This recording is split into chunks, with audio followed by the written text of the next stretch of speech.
अब सभी को जय मसीह की। और आज हम पढ़ेंगे इफिसियों की पत्री उसके 4 अध्याय उसके 17वें आयत से पढ़ेंगे। और आज का हमारा टॉपिक है मसीह में परिवर्तित जीवन पाए।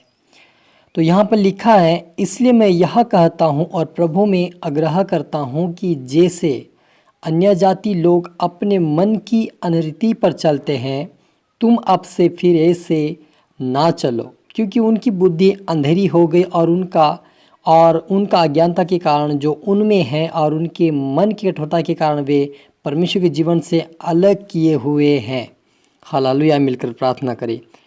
धन्यवाद मेरे आसमानी खुदा, मेरे ईश्वर राजा, मेरे प्रभु जी, आपका नाम ऊंचा हो पिता परमेश्वर। आप बड़े हम घटे मेरे पिता। आज की वचन आज के कलाम से मेरे पिता आप हम हर एक से बातें कर, जितना आपके बेटा बेटे आज का वचन सुने या देखे प्रभु, वह आशीष पाए, उनका जीवन आज से परिवर्तित होने पाए, आत्मिकता में प्रार्थना वचन में बढ़ने पाए और मसीह में एक नया जीवन प्राप्त करे और तेरे राज्य की वारिस बने। ऐसा हर एक को बना प्रभु यीशु पवित्र आत्मा पिता परमेश्वर मदद और सहायता पवित्र आत्मा सौंपते। ये प्रार्थना दुआ यीशु तेरे मीठे मधुर नाम से मांगते हैं, आमेन। तो मेरे अजीज, जो हमने यहाँ पर पढ़ा इफिसियों की पत्री उसके 4 अध्याय की 17वीं आयत से पढ़ा। यहाँ पर पौलुस कहते हैं कि इसलिए मैं यह कहता हूँ और प्रभु में आग्रह करता हूँ कि जैसे अन्य जातीय लोग अपने मन की अनरीति पर चलते हैं, तुम आपसे फिर ऐसा ना चलो, क्योंकि उनकी बुद्धि अंधेरी हो गई है और उस अज्ञानता के कारण जो उनमें है और उनके मन की कठोरता के कारण वे परमेश्वर के जीवन से अलग किए हुए हैं और वे सुन्न होकर लुचपन में लग गए हैं कि सब प्रकार के गंदे काम लालसा से किया करे।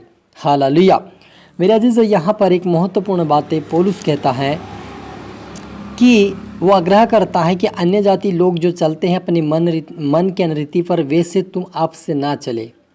सच मेरे अजीजों, जब हम संसार में थे, जब हम विश्वास में नहीं थे, प्रभु को नहीं जानते थे, तब हम भी अपने मन के अनरीति पर चलते थे। अपनी मन की इच्छा, अपनी मन की भावना, अपने शरीर की इच्छा के अनुसार चल रहे थे और बोल रहे थे, जैसे मन में लगे वैसा कर रहे थे। लेकिन प्रभु यीशु मसीह का वचन यहाँ पर पौलुस कहता है कि अब जो तुम प्रभु में आ गए हो, प्रभु यीशु मसीह को अपना उद्धारकर्ता मान लिया, तो आपसे ऐसी अनरीति की बातों जो आप चल रहे हो, वैसे उस बात पे चलना आप ना चले और इन बातों को छोड़ दो। मेरे अजीजों, यदि हम प्रभु यीशु मसीह को अपना उद्धारकर्ता मान लिया और उसे ग्रहण कर लिया है, तो हमारे जीवन में एक पूरी तरह से बदलाव या परिवर्तित होना चाहिए। हमारा जीवन एक नया होना चाहिए, हमारा चाल चलन एक नया होना चाहिए, हमारा बोलना, हमारा देखना एक नयापन होना चाहिए, हमारा जीवन एक परिवर्तित होना चाहिए। हम जैसे संसार में थे वैसा आज भी वैसा कि वैसा जीवन है, तो आप प्रभु यीशु मसीह में आज भी नहीं है, क्योंकि प्रभु ने कहा कि मुझे पहन लो। यीशु मसीह को पहनना का मतलब यीशु मसीह के स्वभाव को अपने जीवन में लाना और अपने जीवन में लाकर हम दूसरों तक पहुंचाना, ये परिवर्तित जीवन है। और हमें एक नया जीवन जीना है। प्रभु में आकर हमें सारे जो काम संसार के काम थे, शारीरिक काम थे, अपनी इच्छा और अपनी अनरीति के काम, मन की अनरीति के काम जो थे, हमें उसे त्याग कर हमें प्रभु की ओर बढ़ना है। प्रभु क्या जीवन जो जैसा था यीशु मसीह का, वैसे जीवन आप और मुझे भी व्यतीत और जीवन जीना है। क्योंकि प्रभु यीशु मसीह आप और मुझे इसीलिए चुना था कि हम पापों से बाहर आए, क्योंकि हमारा जो पहला जीवन था वह संसारिक व शैतानी जीवन था, जो हम पाप का जीवन जी रहे थे। इसलिए प्रभु यीशु मसीह कहता है कि तुम मुझ में आकर एक नया जीवन जियो, तुम्हारा नया जीवन मैं बना देता हूँ। क्योंकि यीशु ने कहा कि मैं इसीलिए जगत में आया ताकि मैं सबका उद्धार कर सकूं।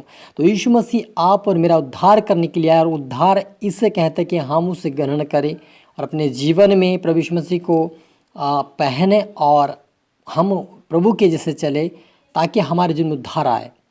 क्योंकि हम पुराने मनुष्यत्व को हम जब तक नहीं छोड़ेंगे, तब तक आपके जीवन परिवर्तन नहीं आएगा और आप मसीह में नए और परिवर्तन आपके जीवन में नहीं आएगा। क्योंकि आपको अपने आप को परिवर्तन करना होगा, अपने आप को प्रभु के हाथ में सौंपना होगा। क्योंकि जब हम अपने आप को सौंपते प्रभु के हाथों में, तब हमें परमेश्वर हमें परिवर्तित कर देता है। हमारा जीवन में बदलाव आ जाता है, हमारे स्वभाव में बदलाव आ जाता है, हमारे देखने में बदलाव आ जाता है, हमारे सुनने में बदलाव आ जाता है, क्योंकि हम प्रभु को पहन लिया है। तो पौलुस कहता है कि यहाँ पर जैसे तुम चल रहे थे वैसे आपसे ना चलो, लेकिन प्रभु यीशु मसीह की इच्छा के अनुसार चलो। क्योंकि जो चल रहे हैं प्रभु को अपना मान लिया है, उसे ग्रहण तो कर लिया है, लेकिन आज भी उनका जीवन वैसे ही चल रहे हैं जैसे अन्य जाति चलते, वैसे आज भी झूठ बोलना, पाप करना, बुराई करना, किसी के प्रति गलत काम करना, ये सारी चीज़ उनके जीवन में आज भी चलता रहा है। और हमें इस प्रकार से लालसा और गंदे काम हमें नहीं करना है, परंतु तुमने मसीह की ऐसी शिक्षा नहीं पाई, वरन तुमने सचमुच उसी की सुनी और जिस यीशु में सत्य है उसी में सिखाए भी गए हैं। पौलुस कहता है कि तुमने ऐसी शिक्षा नहीं सुनी कि तुम लुचपन में लगे रहो, गंदे काम करो, तुम शारीरिक काम करो। तुम इस काम के लिए आप नहीं चुनाए गए, नहीं बुलाए गए, लेकिन इसीलिए बुलाए गए ताकि तुम सच्ची शिक्षा पाओ, सच्ची शिक्षा सुनो और सत्य पे तुम चलो। ये प्रभु यीशु मसीह की इच्छा है मेरे अजीजों। तो आज से आप और मुझे भी निर्णय लेना है कि हमें चलना है प्रभु यीशु मसीह की इच्छा के ऊपर। प्रभु की इच्छा, यीशु मसीह की इच्छा ये है कि हम पुराने जो हमारे स्वभाव थे, पुराना जो जीवन था उसे हमें त्याग कर हमें एक नयापन करें, नई की और नई दौड़ की और नई मसीह दौड़ दौड़ना है हमें। इसलिए पुरुष कहता कि मैं, इसलिए यूहन्ना कहता कि मैं, इसलिए वो कहता कि मैं दौड़ को पूरी नहीं किया, मैं अभी क्या करूँ, दौड़ में दौड़ रहा हूँ ताकि उस इनाम को पाऊँ जो अंध की वस्तु है। तो हमें भी ऐसे ही दौड़ना है ताकि हम प्रतिफल पाएँ।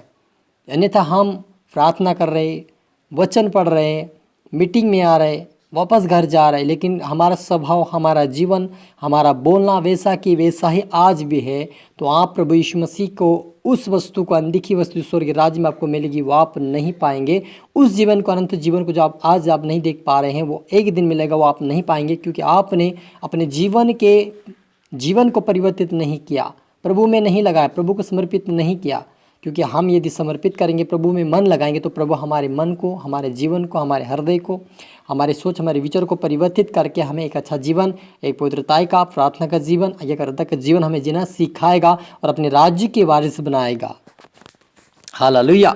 इसलिए आज से आप और मुझे भी प्रभु के वचन पे ध्यान दें, हमारी रीति के अनुसार ना चले, लेकिन प्रभु की इच्छा के अनुसार चले, ताकि हम उसके राज्य के वारिस बने। और आए हम मिलकर प्रार्थना करें।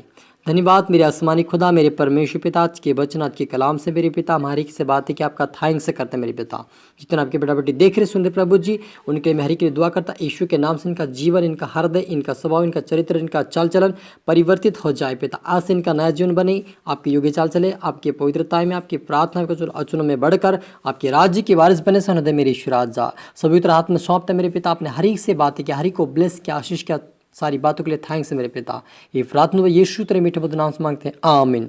आप सभी को गॉड ब्लेस यू ऑल, और आप सभी को जय मसीह के फिर से अगली वीडियो मिलते फिर से जय मसीह की।